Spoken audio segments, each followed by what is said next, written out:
Good morning বন্ধুরা, তোমরা সবাই কেমন আছো? আশা করছি ভালো আছো। আমি মৌসুমি, আমার নতুন একটি ব্লগে তোমাদের স্বাগতম। আজকে সোমবার, তো এখন বাজে 11:30, 12টা বেজে গেছে। কারণ আজকে তো অযোধ্যায় রাম মন্দির প্রতিষ্ঠিত হচ্ছে, তো তাই জন্য একটু সব ঘর টর মুছে পরিষ্কার করে পুজো করতে করতে আমার অনেকটাই দেরি হয়ে গেছে। আর ও বেরিয়ে না গেলে আমি তো কোনো কিছু করতে পারবো না।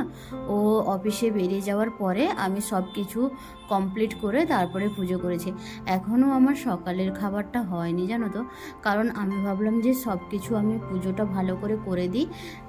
আজকে ওই হনুমানজি আছে আমার ছোট্ট একটা, ওনাকেও আজকে পুজোটা করেছি। আমি প্রতিদিনই পুজো করি, তো আজকে একটু অন্যরকম করে পুজো করেছি আর কি, একটু ভালো করে। যেহেতু সবাই মনে মনে আছে, তো আজকে তো খুব আনন্দের দিনও একটা, যে রাম মন্দির প্রতিষ্ঠিত হচ্ছে। তাই আজকে ভাবলাম একটু নিরামিষ সবজি তরকারি করব। এখন না আমি সকালের খাবারটা খাইনি, কারণ ওটা একটু বিস্কুট বা ঠাকুরের প্রসাদ ছিল একটু, ওটা খেয়ে নিয়েছি। আর দুপুরের জন্য ওই আমি বললাম যে এখন আর কিছু খাবো না, ওই পুরো তো 12টা বেজে গেছে, পুজো শেষ করতে করতে একেবারে দুপুরের রান্নাটা বসিয়ে দিই। তো সেই জন্য প্রেশার কুকারে ওল আর আলু দিয়ে একটু নুন দিয়ে সেদ্ধ করতে বসিয়ে দেবো। আর জিরেটা আমি ভিজিয়ে রেখেছি, একটু সয়াবিন ঝোল করব ওল আর আলু দিয়ে। আর করব কাঁচকলা আছে, ওই কাঁচকলার ভাজা করব। তো কাঁচকলার তরকারি এখনও তো খুব একটা ওই একবারই রান্না করেছিলাম, একবার শুক্তো করেছিলাম আর রাখা ছিল। ভাবলাম পড়ে আছে, শুকিয়ে যাচ্ছে, তো রান্না করে ফেলে। আজকে তো নিরামিষই খাবো ভেবেছি। যেহেতু সব জায়গায় ঠাকুরের প্রসাদ পাওয়া সব, আমি ফোন করেছিলাম আমার মাকে, তো সব জায়গায় বিভিন্ন জায়গায় আর মোবাইলেও দেখছি বিভিন্ন জায়গায় পুজো করে সবাই প্রসাদ খাচ্ছে। তো আমি ভাবলাম যে থাক, ঠিক আছে। আর এখানে তো প্রসাদ পাওয়া যাবে না, কারণ জানি না কে কীরকম পুজো করছে এখানে, বুঝতেও পারছি না। আর এদিকে তো পুজো পার্বণ বা অনুষ্ঠান কোনো কিছু হলে ওরা ঘরের মতন করে চুপি চুপি করে। তো ওরা এতটা আমাদের ওইদিকে যেরকম বক্স বাজিয়ে সবাইকে জানিয়ে বোঝা যায়, কিন্তু এদের এখানে বোঝা যায় না অতটা। ওরা যদি আনন্দ করতে ইচ্ছে করে তাহলে ঘরেই যে যার মতন করে আনন্দ করে, পুজো করে, ব্যাস এটুকুই। তো ভাবলাম ঠিক আছে, চলো আজকে নিরামিষ তরকারি করা যাক। নিরামিষ তরকারি করছি। তো এদিকে আমার কলা ভাজাটা হয়ে গেছে, কাঁচকলা ভাজা। এদিকে সয়াবিনটা একটু গরম জলে সেদ্ধ করে নিয়েছি, তারপরে একটু ভেজে নিলাম। সয়াবিনটা না ভাজলে ভালো লাগে না, তো ভেজে তারপরে আজকে ঝটপট করে রান্না করছি, তাড়াতাড়ি। কতটা কি তাড়াতাড়ি হয়, কারণ রান্না করতে করতে সব কিছু জোগাড় যন্ত্র করতে করতে প্রায় তো 1টা বেজে গেল। আমি তো সকাল থেকেই খাইনি, তো খিদেও পেয়ে যাচ্ছে। তো সেই জন্য চটপট করে রান্নাটা করে নিচ্ছি। একটু কালো জিরে ফোড়নে দিয়ে, তেজপাতা আর আদা বাটা দিয়ে, টমেটো দিয়ে শুধু রান্না করছি, পুরো হালকা পাতলা রান্না করছি। আর আমি কি করেছি না, ওল আলু সেদ্ধ করতে না অনেকটাই বেশি, প্রেশার কুকারে তো বুঝতে পারিনি, আমি বললাম তাড়াতাড়ি হবে ওই জন্য বসিয়ে দিয়েছি। কিন্তু দেখো কি করেছি না, ওলটা না অনেকটাই সেদ্ধ করে দিয়েছি, পুরো ঘেঁটে গেছে। তো সেই জন্য একটু হালকা করে নাড়িয়ে পট করে আমি জল দিয়ে দিয়েছি তাড়াতাড়ি করে। অল্প একটু জল দিয়েছি, কারণ বেশি ফোটাবো না, কারণ পুরো সেদ্ধ আছে আর মশলা সব কিছু ভাজাই আছে, শুধু ওই আলু আর ওলকপিটা দিয়ে এবার যেই একটুখানি ফুটে গেছে আমি নামিয়ে বন্ধ করে দিয়েছি। কারণ ওল আর আলু আছে জুস যেটা আছে ওটা টেনে নেবে, তো সেই জন্য আমি তাড়াতাড়ি করে নামিয়ে নিয়েছি।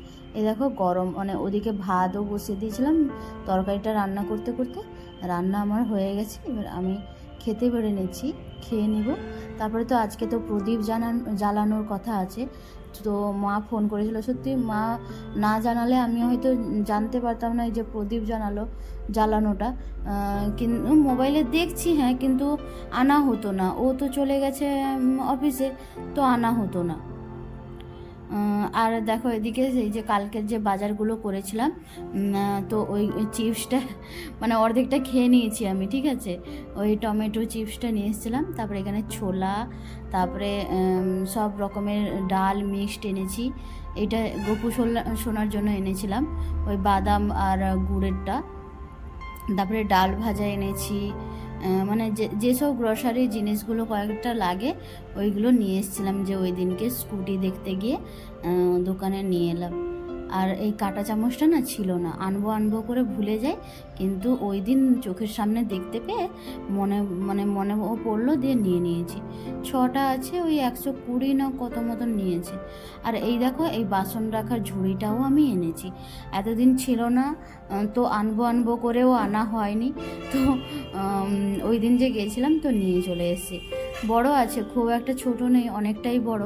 তো মানে যাই হোক, এখন সুবিধা হচ্ছে অনেকটা। তারপরে দেখো এই যে বলেছিলাম না রাত 2টো পর্যন্ত জেগেছিলাম, 2-2:30 পর্যন্ত, এই জিনিসটা রাতে বসে বানিয়েছি। এই যে সব কিছু, এই স্পুন, ছুরি, তারপরে যা মানে ছোটোখাটো জিনিস আছে, চামচ, খুন্তি, এইগুলো সব রাখার জন্য এক জায়গায়, মানে সব কিছু এলোমেলো হয়ে যায়, তো আমি এখানে সেখানে রেখে দিই। তো আমি কি করেছি না, এই জিনিসটা বানিয়ে নিয়েছি, আর দেখো এই সব কিছু রেখেছি এতে। কেমন লাগছে তোমাদের কিন্তু জানিও কিন্তু কমেন্টে। নিচে না স্ট্যান্ড হিসেবে না কি দিয়েছি দেখো, এই যে আমি কালার করি ফেব্রিক কালারগুলো, ওই বোতলগুলো শেষ হয়ে গেছিলো, ওইগুলো নিচে দিয়েছি। এই দেখো প্রদীপ আমি নিয়ে এসেছিলাম যে, তো ওই প্রদীপগুলো আমি কালার করে, মানে লাল কালার করে ওই সাদা কালার দিয়ে একটু ডিজাইন করেছি। ওংটা না লেখা ছিল ওই প্রদীপে, ওই জন্য একটু ফুটিয়ে দেখার জন্য ওই সাদা কালার দিয়ে একটু পেন্টিং করে দিয়েছি আর কি। তো সলতে সাজিয়ে নিয়েছি, ও অফিস থেকে এলেই আমরা জ্বালাবো। তো ওর একটু আজকে দেরি হচ্ছে আসতে, ফোন করেছিল, বললো দেরি হবে, অফিসের কাজ আছে। আমি বললাম ঠিক আছে, একটু একটু করে কাজগুলোকে এগিয়ে রাখি। তো আমি স্নান আরও করে প্রদীপ সলতেটা জ্বালিয়েছিলাম। তো স্নান করা হয়ে গেছিলো অনেকক্ষণ আগে, তারপরে মানে আগে খাবার টাবার মানে সন্ধ্যের সময় দিয়ে দিয়েছি। তারপরে ও একটু আসতে দেরি করলো, ওই 7:30-8টার দিকে এলো, ওই টাইমটা ওই ঠাকুরের কাছে। তারপরে দেখো এই ছাদে মানে বারান্দার কাছে মোমবাতি, এই যে প্রদীপ, 5টা প্রদীপ জ্বালিয়েছি, আর মোমবাতিও সঙ্গে জ্বালিয়েছি আর কি। তো সেই দীপাবলিতে যে জ্বালিয়েছিলাম ঘরে, আর এখন মনে হচ্ছে আবার দিবি সত্যিকারে, মানে এবার থেকে মনে হয় বছরে 2বার করে দীপাবলি পালিত হবে। সত্যি আজকের দিনটা মানে গ্রামের দিকে থাকলে সত্যি খুব ভালো হতো, মানে মাইকের আওয়াজ সব কিছু, মানে একটা জানতে পারা যেত যে একটা পুজো হচ্ছে বা পুজো হবে। এখানে সত্যি কথা বলতে আমি সেই সকালে একটু ফোনে গান টান চালিয়েছিলাম, আর নিজে একার মতন আছি, তো একা একা আর ভালো লাগছিল না। তো একটু সঙ্গে বরমাসাইও থাকলে যদিও একটু কিছু করা টরা যেত, আর ভালো লাগছিল না একা একা কতটা কি করব, ভালো লাগছিল না মানে একেবারেই। এইটা যদি আমি ঘরে থাকতাম তাহলে অনেক কিছু হই হুল্লোড়, বাচ্চারা চেঁচামেচি, মানে সব আনন্দ করতো। সত্যি কত বড় দিন একটা আজকে। যাই হোক, মোবাইলেও দেখছি অনেকক্ষণ, সকাল থেকেই দেখছি মোবাইলে রামলালাকে, কত সুন্দর সাজিয়েছিল, দেখতেই পাচ্ছিলাম মোবাইলে রামলালাকেও কত সুন্দর লাগছে, ভালো লাগছে দেখতে বেশ। দেখো ঘরের ভিতরেও জ্বালিয়েছি প্রদীপ, মোট 5টাই জ্বালিয়েছি। তো তোমাদের আজকের ভিডিওটা কেমন লাগলো জানিও অবশ্যই কমেন্টে। তাহলে আজকের মতন ভিডিওটা আমি এখানেই শেষ করছি, দেখা হবে পরের একটি নতুন কোনো ভিডিওতে। ভালো থেকো, সুস্থ থেকো সবাই, আর নিজেদের খেয়াল রেখো। আমার ভিডিওটা যদি ভালো লেগে থাকে তাহলে পাশে থেকো সবাই।